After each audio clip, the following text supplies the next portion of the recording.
So I wanted to start, though, for the audience out in cyberspace, and who'll be watching this, about the, and you guys may or may not know about it, the Society of Thoracic Radiology just released the core curriculum lectures. We did about 30 of them, and you can see them on my screen here, and they're available free to anybody, and STR members can get CME credits for free, and non-members can pay for it if they want it.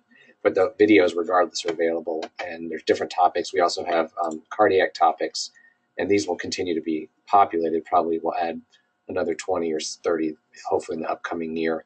We have a basic radiography lecture by my colleague Chris Meyer for the medical students, and then what I think is fun too, and this will also grow, is we have some of these lectures have been translated. So we have a pulmonary embolism one in French, indolent lung cancers in Korean, and a small airways in Spanish. So if anybody, STR members, would like to contribute, please let me know, and we will add to this. Okay, let's go to cases now. Let's start with this one. All right, so this is a patient who had thoracic outlet syndrome, and you can see that they had actually have a cervical rib on the right, and had a resection of first rib and cervical rib on the left, and this is the immediate post-operative radiograph. And you see the drain, a little bit of gas, all looks pretty good in here. Sometimes they get into the pleural space. This is a really tight area, tough area to operate in. You got brachial plexus to worry about. You got subclavian vessels. So it's not uncommon to occasionally hit the apical pleura there. So that was the immediately post-op image. And then we've got one later the same day, and you can see we've now developed this little collection, a pneumothorax, but also this little bit of collection out here. So, as I said, not uncommon. They get the patient upright. You can see the gas medially as well, and some tracking up here, so communication. Then we jump ahead, let's see, to the next day. And this thing is filled in rather quickly. So, of course, we were concerned the patient was bleeding and that this would be likely a hemopneumothorax. The gas component seems to be clearing. Sub-Q gas is clearing. Still have this little bit of collection here. And then later on, they decided to image the patient again. That's not the right one. I always grab it. Here we go. And they put a drain in there, and it was not blood, but it was actually chyle. And then you've got this sort of extrapleural collection up here. So I think what we had is an iatrogenic chylothorax and an extrapleural chyloma following a first rib resection. I did pull the original radiograph from a couple years ago, and you can see the nice cervical ribs articulating with the first ribs here. So they don't always have cervical ribs, but when they do, they'll take them as well as the first rib. So we're seeing more of these surgeries. I'm not sure why, if we're just better at recognizing it or better at treating it. But other complications I've seen is just a hemorrhage into the injury to the vasculature and hemorrhage into the pleural space. So this is an iatrogenic chyloma and extrapleural chylothorax and extrapleural chyloma, and seems to be doing well with just conservative management. Near the subclavian vein, or? The vessels were fine in this particular case. But the thoracic duct, was it injured near near its I presume confluence? So I presume that's where the injury was. Okay. Yeah. So this is something I have not seen before, and one of our nuclear medicine residents, and I'll show it here in a second. There we go. Let me know about. So I was just reading a follow-up CT on a patient and was looking at the PET and noticed this is the MIP here. You can see there's diffuse skeletal uptake of FDG. Here's the fused image just to show you. And you can see just diffuse. And for those of you who do PET, you probably are aware of this, but I was not.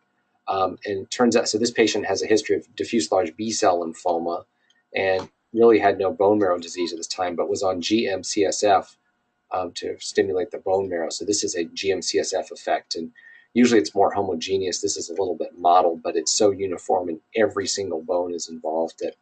And there was no, and everything else there was no finding of lymphoma elsewhere at the time. So I don't know if you've seen that before, but just one of these artifacts, or not an artifact, but metabolic effects on PET. But it looks almost like a bone scan on the MIPS. It's kind of cool. Okay. This is something I've not seen. Let's see here, show you. That's not what I want. I want to show.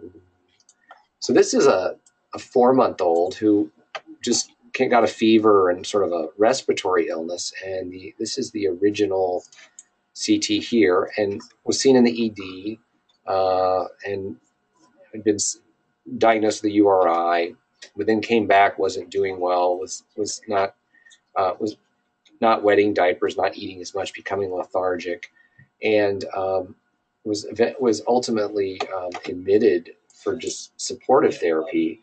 They did notice some swelling in the mouth, and then the child became septic with staph. And then this is the series of CTs I have. So this is the first CT here from the 10th, and we see already the child is intubated. And at this point had developed this fluid collection in the anterior mediastinum. And you see there's a separate collection here, and this is all thymus. And we don't really see the veins very much, but on the neck CT done a few days later, because there was some swelling in the neck, we can see that there's all this necrotic tissue or nodes probably in the chest, in the neck, and then we see this large filling defect here in the internal jugular vein tracking down to the chest, and then we've got that drain now in the anterior mediastinal collection, developing a fluid collection in the pleural spaces, and then I have a subsequent chest CT. So this is follow-up of that drainage, and we see the separate pocket here away from this one, and I think it was like this one. We can see we see this little peripheral nodule with central low attenuation. And this is a kid who developed a Lumiere syndrome. There's the filling defect, so a thrombophlebitis in the internal jugular vein, a bunch of necrotic lymphadenopathy in the neck, and then seeded the mediastinum and developed an anterior mediastinal abscess. And I think this is just a pleural effusion with collapse. I don't think we've proved it's an empyema yet, but is also throwing septic emboli. You have one here that's sort of thin-walled already, and on the earlier CT was more solid, and then this one here that's got the central necrosis. And I know we've seen a couple cases here, but I've not seen it in a kid, and I don't know where the staph came from. The only thought is they developed pharyngitis or some kind of upper airway infection that then injured the mucosa and allowed some oral staph to get in. Also has a cute little tracheal bronchus, but I couldn't find a vascular anomaly to go with it. Because otherwise, it's an adopted kid, but otherwise healthy. Oh. This is a 91 or so year old man who is being treated for metastatic melanoma and was put on pembrolizumab, one of these newer agents. And the neoplastic disease had responded quite well, and he showed up for routine imaging and had this CT. And Don't see your screen yet. He will now. There we go. So what we see are these peripheral sort of nodular and band-like areas of consolidation, air bronchograms, so very organizing pneumonia-like appearance. So, and you can see a little bit of arcading, trying to arcade out here in the periphery of the lung, but mostly is more nodular consolidation. But this is a great look for organizing pneumonia, and any of these new agents, ABS, IBS, MABs, whatever you want to call them, seem to have a fairly high rate relative to some of the older drugs we're used to for drug toxicity. And they seem to form this because it's immunologic. I'm seeing mostly organizing pneumonia patterns in these patients. So case of pembrolizumab-induced OP. Yep. Nice example. So this is a strange case. I don't know what this is. We will probably never find out what this is. And I'm going to show you right now. I showed a couple of you guys this yesterday. This is an 86-year-old woman, I believe, who got a CT for an allegedly abnormal chest radiograph. I was underwhelmed with the radiograph, but has all of these ground glass nodules. Some are centered around airways, but others are subpleural and along the fissure. So sort of a random distribution. She does not smoke, never smoked, has no exposures, just has the usual hyperlipidemia, hypertension. She does have what looks like some pulmonary ossification down here, so probably a little bit of aspiration, has the hiatal hernia, which may go along with that. And so I think she's got that from sort of a low-grade aspiration. But what these other nodules are, I don't think we know, but sort of the consensus among some of us online is these are probably those meningothelial-like nodules that we've seen. I've not seen them this large, but they are usually very well defined, and the ones I've seen often have a very subtle lucent center in some of them, maybe reflecting airway centricity of the nodule. Here's another one with a sort of a lucent center here. So I don't know if anybody else has any better ideas, but now it's in an asymptomatic patient with no underlying systemic illness. That's probably our best guess. It's just one of the more florid cases I've seen. And then this another kid case. This is kind of cool. So this is, you can let's see, show you the radiograph. Hold on. There we go. So this is a neonate, and you'll notice there's no humeral head ossification center, so a preemie, and there's no aerated lung in the right hemithorax, and then there's this interface right here between aerated lung and opacity, and we don't see the cardiac outline, we don't see the mediastinum, airway is hard to see, but the esophagus is shifted over, so there's volume loss on the right, and this is the CT scan, and what we see is the heart and mediastinum are in the right hemithorax. We have a relatively normal looking left lung, some atelectasis, maybe some aspiration, but morphologically a normal left lung, 2 lobes. And then what we see on the right is a little nubbin of airway, and that's it, coming off of the trachea here. So this is, to me, I would call this pulmonary aplasia, not agenesis, because there is a stump of airway. Now, what's interesting is I don't see a stump of pulmonary artery. We have a left pulmonary artery, and there are no pulmonary veins on the left. But they're functionally identical. In this case, there were no other congenital anomalies. There's normal situs in the abdomen, normal aortic anatomy as far as a left arch. So, case of pulmonary aplasia in a premature infant. And this lung will develop normally and will manage the respiratory function.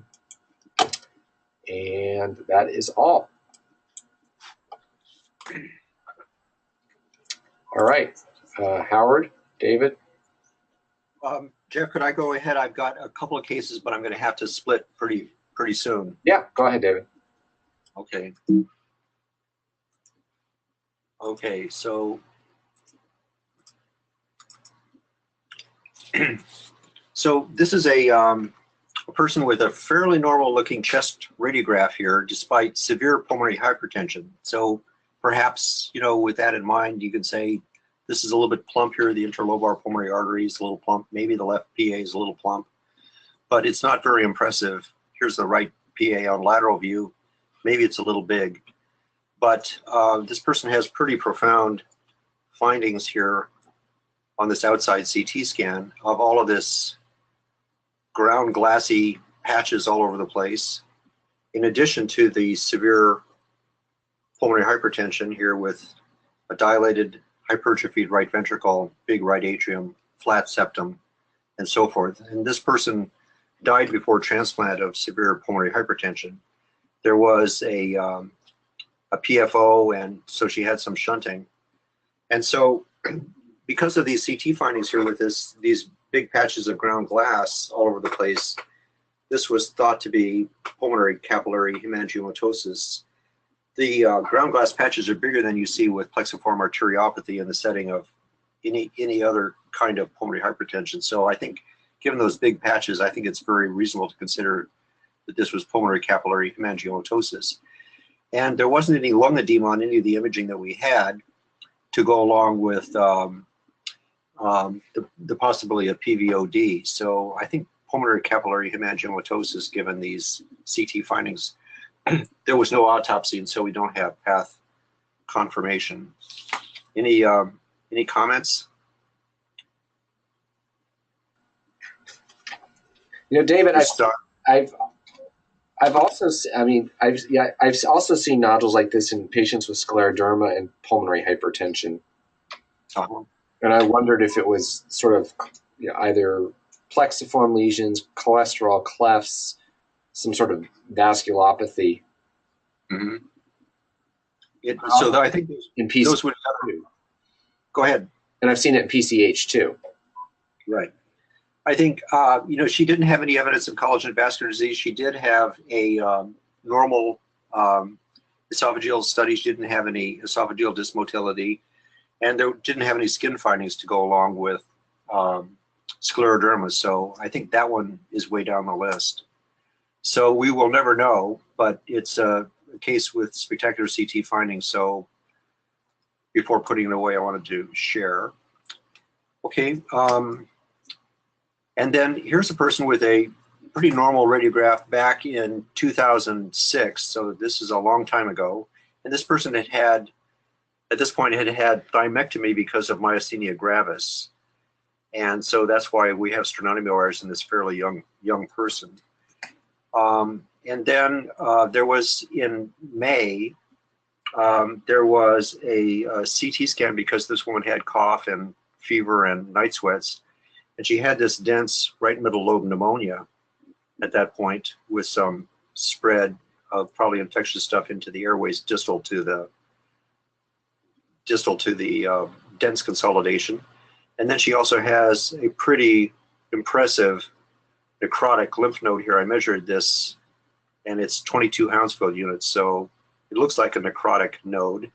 Made me think of caseous necrosis here. So there's also, it's not showing up very well on this window, but this node here, one of her several moderately enlarged lymph nodes, did also have a necrotic center to it, looking like caseous necrosis. So, you know, TB at this point, we don't really know. This is outside imaging. She had bronchoscopy at this point, and they found some non-caseating granulomas. Okay, so that was what was the result of her workup at that point. And then after the bronchoscopy, she felt a lot worse. She began to get sicker, and her chest radiograph then moved to this diffuse lung disease. And if we look at her CT scan, at this point, this new point, she has now this stuff really centered on airways, but throughout both lungs, largely in the bases, but also now involving right upper lobe and to a lesser extent left upper lobe. So really all over the place.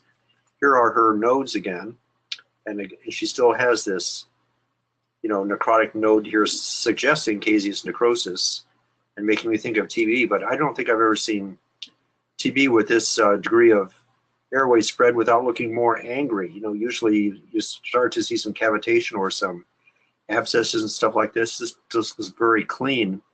So I was wondering if this is some other organism. She had a cryptococcal test because around here cryptococcus is always on the differential, and it was her antigen test was negative, and that's very sensitive. And the sensitivity for excluding cryptococcus extends to the Gaddii species, not just Neoformans. So that's a very good test.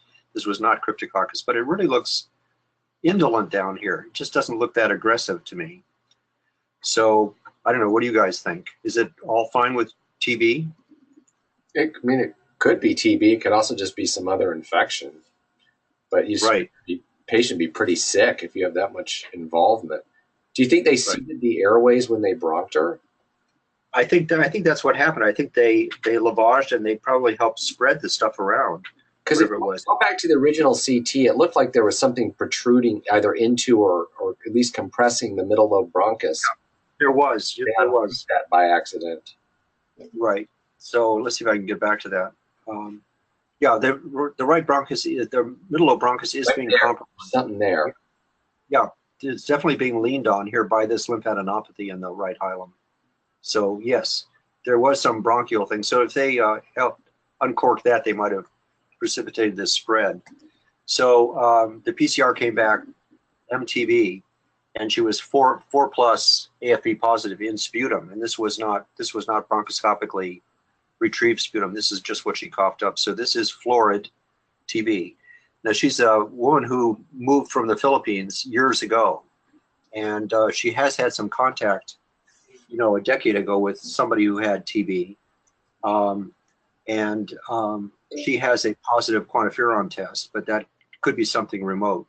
So it's not clear to me whether she was treated in the past, presumptively for TB because of her exposure and a positive PPD or what. But this is MTB, and if her PPD was positive years back, this would have to be reactivation.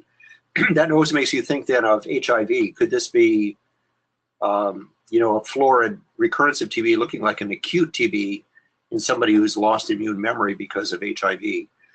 But her HIV tests were negative, so it's not HIV, and she's not immune compromised from her previous thymic issues with myasthenia gravis and thymectomy.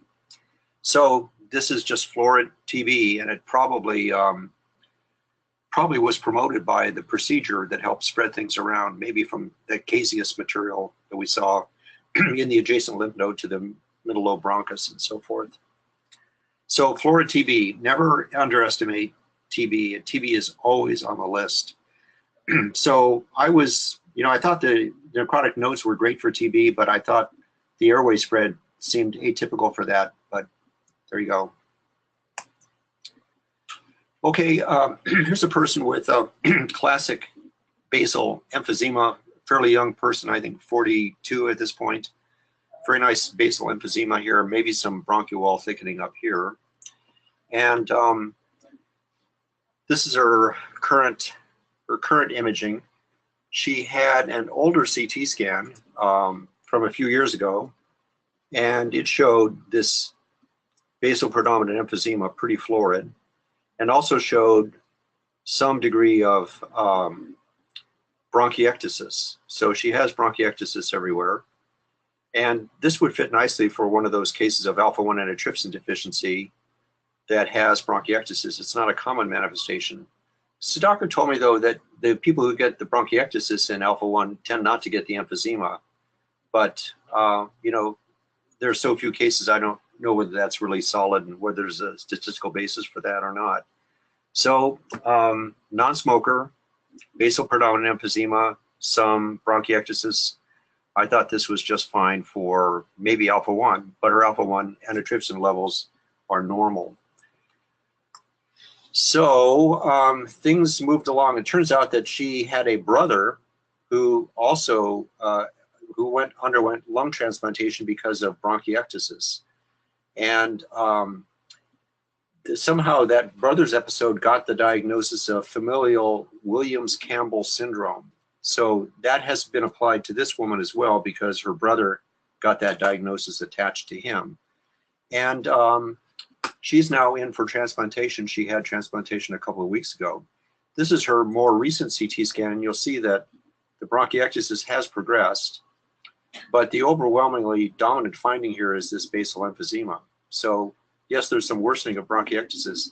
Still, this does not look like the bronchiectasis in the few cases I've seen of Williams-Campbell, which tends to be more florid and more bunched up centrally without going quite this far peripherally. But, you know, Williams-Campbell diagnosis is very squishy. There is no genetic test for it. The findings at, you know, there are very few cases that have had the bronchi evaluated from lung resection or from autopsy and so forth.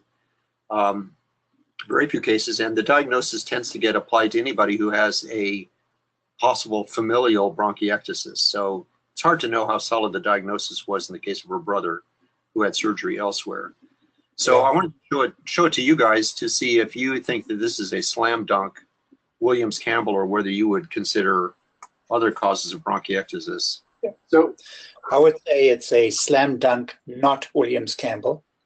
Good. And then the question is whether this person has some heretofore non-described familial form of, let's just call it elastolysis, where you get emphysema and you get bronchiectasis in a familial form. I mean, just heretofore not diagnosed. Maybe she has some unknown genetically determined predisposition to form this if it's a familial thing, but this is not Williams-Campbell. Very good. Howard, I love you even more. And David, I think of this as sort of like I think of Meunier-Kuhn, but not as a single disease or whatever you want to call it, but rather the endpoint that results from breakdown of airway support, whether it's from smooth muscle deficiency, cartilage weakness, elastin weakness, and people manifest it differently depending on probably which fiber is abnormal and how many infections they get. because I agree with Howard, this is not a Williams-Campbell, and these are ugly-looking airways that you see more with chronic infection. Right. And the emphysema is substantial and severe as well. Yeah, that's really the dominant finding, especially early in the 2012 study. There was a little bit of bronchiectasis and a ton of emphysema. Okay, guys. Well, thanks for backing me up. I'll pay you off somehow. Very interesting. All right. Well, thank you, David. We're probably going to do some genetic testing on this person because the pulmonologist, who's a very, very sharp pulmonologist here, is not happy with the Williams-Campbell diagnosis. He's going to work on some genetics and talk to some other lung experts to see if we can come up with a better thing. But I was looking for congenital bronchiectasis stuff this morning, and you know, we've seen a number of cases that look like alpha-1, and the alpha-1 antitrypsin levels are normal, but I couldn't find any review of that sort of clinical presentation, people that look like alpha-1 but have normal alpha-1 levels. It would be nice if somebody would publish a series of cases like that, because that would stimulate perhaps some looking for related conditions, other elastase deficiencies or something like that. Okay. Thanks. Thanks, Dan. Yeah, thank you. All right. Hey, Jeff, can I show a couple now? Yeah. Got a moment. Yes, please do. I'm going to start with this one hopefully while David is still around before he has to leave. So this is one I saw a couple days ago, and this isn't proven, but I think we know what's going on here. And this is a lady in her 60s who had a CT last year that I'll show you too, and it's similar though. And you can see she has a few cysts. And some of them are, you know, small and not that descript, but there is this one right here that's quite impressive. Like, I think we'd all agree this is a perivascular cyst, like you see with, you know, and this one too, like we think of amyloid LIP spectrum. So this was very similar to what she had last year. And this study was being done for workup of vague symptoms. This one's actually gotten a little bit bigger, this one here, over the course of the year. But, you know, when this was read last year, the possibility of LIP was raised, suggested connective tissue disease workup. And then very nice perivascular in the left base too. Yeah, exactly. So they did an extensive connective tissue disease workup and other things, and what they discovered was not, you know, a routine cause of LIP, but she ended up with some sort of electrophoresis that was abnormal, and she was subsequently diagnosed with a T-cell large granular lymphocyte leukemia. And so I saw this history when I was reading this one yesterday, because I think, I mean, this looks like LIP, amyloid, something. And she's had a little polyclonal gammopathy. So certainly reasons to have abnormal cells in her lungs. And then I went digging in the literature, and it turns out there is one, you know, a case of an abstract from ATS a couple years ago, LIP caused by this large granular cell lymphocytic leukemia. So I don't have proof of this, but I think that's probably what this is going to be. This is very similar. Now, unfortunately, what we don't see, and this gets back to the debate that we have a lot of the time, is, you know, is there amyloid protein in here along with all of these lymphocytes, you know, that we see causing these cysts? And I don't know if either of you, or if any of you have ever seen or heard of this specific diagnosis. You know, I certainly hadn't. There's a nice discussion that the hematologist had in here, that this large granulocyte leukemia is thought to be due to antigenic stimulation, some reactive proliferation, you know, symptomatic treatment, you know, indolent clinical behavior. So I think this explains her cysts. Does anybody not agree? It's really interesting. There is, in that history in the middle paragraph, it does interestingly say, if I see it there, revealed a kappa predominant plasma cell population. Yeah. And my explanation would be that population is producing immunoglobulin light chains, and it's that is producing. Right. And I'm assuming that those are related to this whatever, you know, this leukemia. Yeah, so it's a lymphoplasmocytic proliferative disorder with those morphologic features and so on and so forth. But I'm Yeah. really interested in that kappa predominant plasma cell population. That's really interesting. Right. Yeah. Because I mean that's what these cysts look like, no doubt. And there had been some question of Birt-Hogg-Dubé at one point, which of course these don't look anything like Birt-Hogg-Dubé cysts. So I just thought it was interesting because the cysts did drive the workup, which eventually, after they ran the usual Sjogren's, connective tissue disease suspects, landed on this abnormal electrophoresis and everything else. So. Very interesting. It makes you wonder for all these LIP cases, what we call LIP, because we frequently don't biopsy them, if the cysts themselves are the result of abnormal protein deposition. Yes. Versus, and that's the debate we have. Yeah. Although, I mean, histologically, the interstitium is quite distorted with LIP in contrast to, say, NSIP, where it's widened, but it's not that distorted. The cases I have seen and the pathologists I've talked to show these quite bizarrely expanded, interstitial spaces. So you wonder, and that may be contributing to some of the check valve phenomenon that gives you the cyst, but I don't know if they routinely stain or look for these other proteins that may be really difficult to find. Yeah. I mean, I think that I usually now, based on a lot of the discussions we've had on here, I usually will just say amyloid/LIP in cases like this, because I think it's all related. And I think Howard and probably, I know you did that poster at one point where I think that this kind of is all related. I think, Howard, you deserve a lot of credit for driving our changing concept of this. I think, these are probably mostly light chain disease things. These clean cysts, as Jeff says, the LIP cases in the past were famous for basal scarring and, really very abnormal looking interstitium. And then they would sometimes get some cysts. Now we're seeing just cysts floating around there. I think if it's pure cysts, probably it's light chain disease. Yeah, I think we should write an article about that whole topic. And this one particular case we're looking at right now would be one case that I would show to indicate that phenomenon.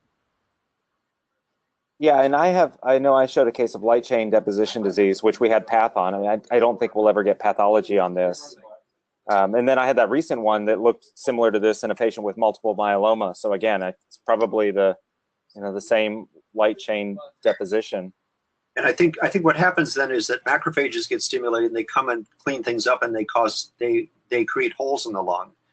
And so I showed a case a few weeks ago of this woman who has known light chain deposition disease, and she has this rapidly progressive basal emphysema that I think was just her lung being digested. And the pathologist said that there were lots of macrophages in there. So I think macrophages try to clean up this stuff, and then they end up causing holes in the lung. Yeah. Oh, this is very interesting. I just thought this was cool because it's another, just another variant on the theme of these, immuno proliferative disorders with the protein production. Excellent. Yeah. All right, let me show this one. This is for Howard. This is courtesy of my fellow Graham, who saw this one on call last weekend and made a good observation here. So this is a radiograph from last year.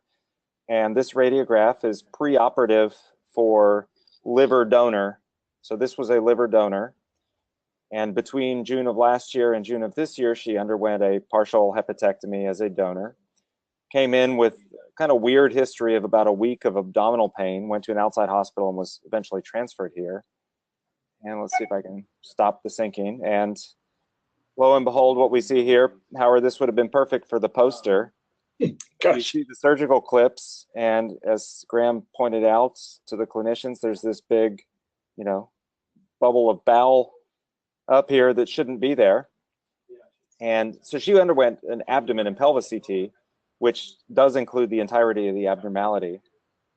And I'll show you here, and you can see that this is all colon in her chest, which was actually incarcerated at this time. You can see a little bit of inflammation and ascites around it, but it was a pretty tight point right here. And so she had to go to surgery and have this reduced. Yeah. But this was an incarcerated iatrogenic diaphragmatic hernia, undoubtedly related to her liver surgery. Now, I looked at the original operative report. They didn't describe any of this. I think, you know, or they didn't describe any defect in the liver, so it probably was not appreciated at the time. But what's really interesting about this is it kind of looks, you know, almost like a little mushroom cloud here with a little waist here. So yeah, but it's a really nice example, you know, with the and the radiograph kind of tells the story that you see all these new surgical clips here from her partial hepatectomy. So, and I do have a report on this that I put together. Let's see if I can open it. And I have the excerpt. Yeah, so, and they just did a reduction and then a patch repair via VATS. So, and they converted it to a thoracotomy. But just another iatrogenic diaphragmatic hernia. And Howard, most of the cases we found and that you found were on the left, correct? Isn't that what we more typically see? Most on the right from liver surgery. Oh, really? On the right? Okay. Yeah, from liver surgery, different kinds of liver surgery and intervention. Yeah. Okay. But I thought that was a pretty typical example. Now let's see. Seth's not on here. I'm going to show this one anyway. This is one I was hoping to get his input on it too. But this is a patient from the General from San Francisco General that had blunt trauma and then developed shortness of breath. And these images are kind of out of order. I've tried to separate them, but they didn't echo and it was abnormal. And the history that was given was, you know, evaluate for mitral valve injury, which in a non-penetrating trauma I thought would be pretty unusual. Let's see, that series, nothing. Here, I think this is the one, but you can see on this vertical long axis. So here's the mitral valve, and if we just watch this, you can see from the posteromedial papillary muscle, it looks like a big punching bag that's flopping around right here. And there's also some regurgitation here. And so sure enough, there's injury. And I'm going to try and pull up the 4-chamber that I made, because I think this nicely shows it too. And you can see it here. And notice that, you know, if you look, this thing's flopping back and forth. And you can see that there's this regurgitant jet, and it's kind of eccentric and posterior. So this is, you know, I haven't seen an operative report on this yet, but this looks like a traumatic, you know, rupture or avulsion of the chordae or the injury to the papillary muscle, but just in the setting of blunt trauma. And I think that's probably why he has effusions. It's just from some edema.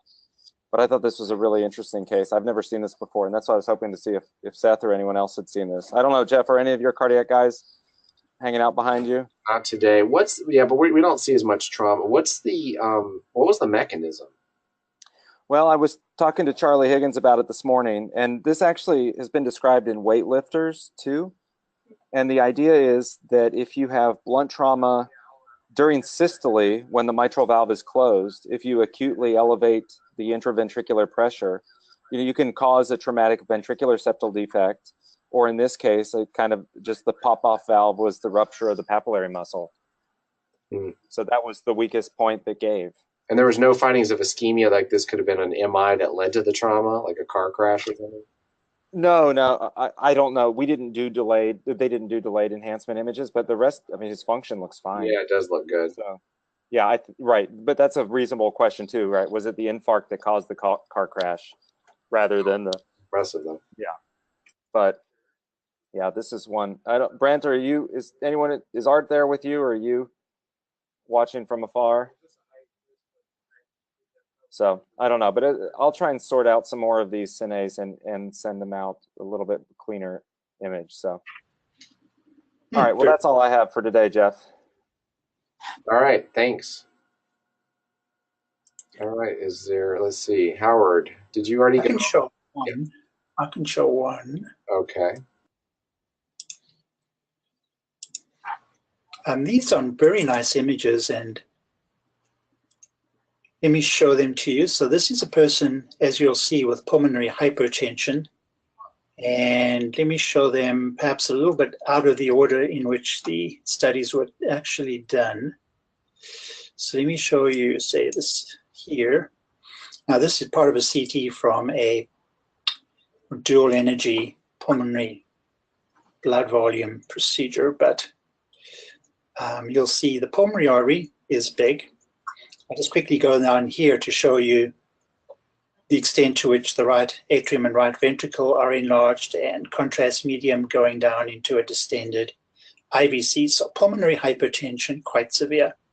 So let me just now have you look at the pulmonary arteries. Sorry for the skipping around. Both the main left, right, intra, pericardial pulmonary arteries, and the ones as we go into the lungs. And I don't see any hint for sure of any central intraluminal thrombus organized. Within these, I don't see any webs or stenoses at all. Let me bring up alongside, or let me make for you a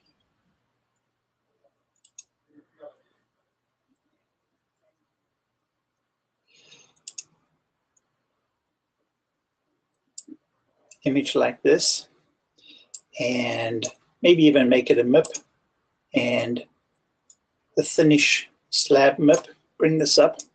So we'll make kind of a pulmonary angiogram, and let me just change the window width a little bit to make it like an angio. And again, looking at this and asking the question, do we see within these vessels any obvious webs or stenoses and so on that one looks for with CTEPH? I really don't see that. I wondered whether down here, for example, as these vessels branched, whether there was some subtle luminal narrowing, perhaps just a little bit, but I'm not really sure about that. But as you might expect, this is not a surprise. So we have tremendous mosaic attenuation. So we have a heterogeneous distribution of increased pulmonary vascular resistances. You won't be surprised, I'll skip the planar imaging, that a SPECT perfusion will look like this. Very, very abnormal. And you won't be surprised if the pulmonary blood volume map images look like this. So instead of nice and yellow everywhere, we have large areas of diminished pulmonary blood volume. So the question is this a form of what some people like to call small vessel CTEPH? And I'm a little bit ambivalent about that whole concept, but it certainly is described. So at least in terms of the classification of CTEPH, based on at least these guys from San Diego, they've grouped them, albeit after surgery, into these different types of CTEPH. And this last one, where they actually do and take some intima from the vessels, they describe that as no clot or no intraluminal stuff comes out. So type 4 refers to the small group in which there is no evidence of thromboembolic material. So if anyone, I think, qualifies for that designation, if you believe in that entity, I think it's this person that has this small vessel CTEPH-like condition. Any thoughts about that, how you would report it or what you would say about it, other than describing the florid findings?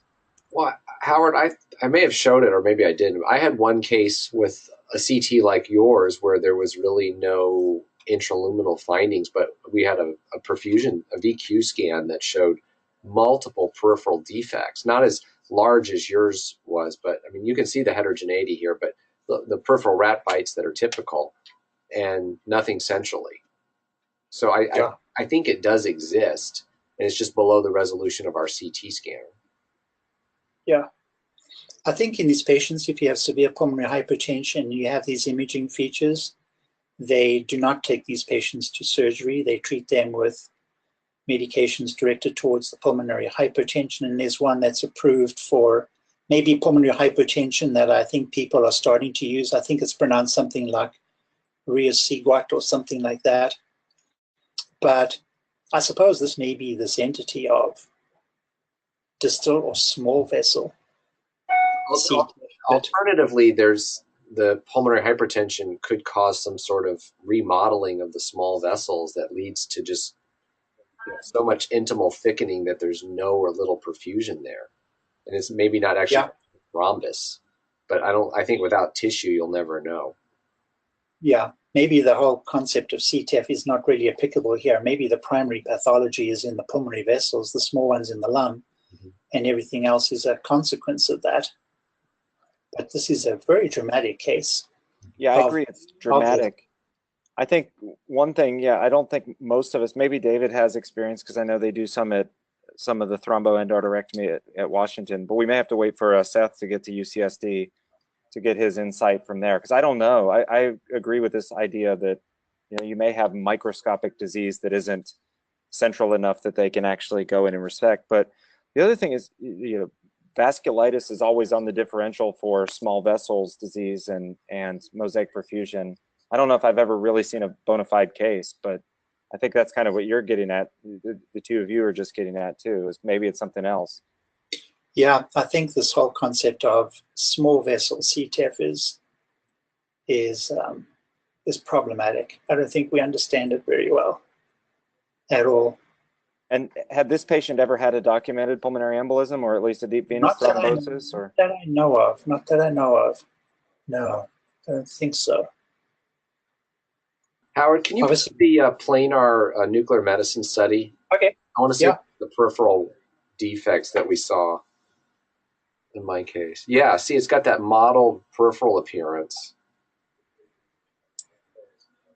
Yeah, no, it's very abnormal. Subsegmental perfusion defects in multiple locations. Yeah, exactly. So I don't really understand this type 4, type 3, type 4. And again, this classification is really, it's curious because it's a classification that depends on the post-operative or operative findings from one center. Interesting.